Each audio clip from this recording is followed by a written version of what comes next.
Let's talk about minimalism, but not the kind where you live in an empty white room and eat only rice. I'm talking about minimalism as a financial strategy. Here's the crazy part. Two people can live in similar apartments. One makes $95,000 a year and is drowning in stress. The other makes just $52,000 but sleeps soundly at night with savings in the bank. How? It's not about the income. It's about lifestyle maintenance and those sneaky hidden costs. So let me share 10 simple money rules from a minimalist mindset. First, calculate cost per use. That $200 coat you wear every day? Cheaper than that $50 jacket you wore twice. Second, use the replacement test. Before you buy something new, ask if you'd actually replace it if it broke. Third, stop upgrading just because you're bored.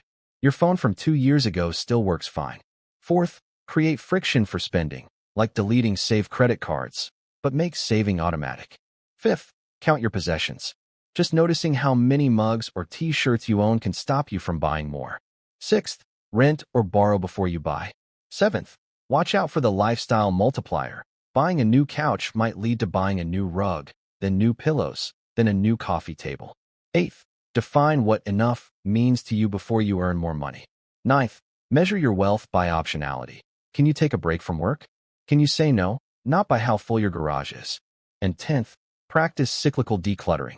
Go through your stuff every few months and sell or donate what you don't use.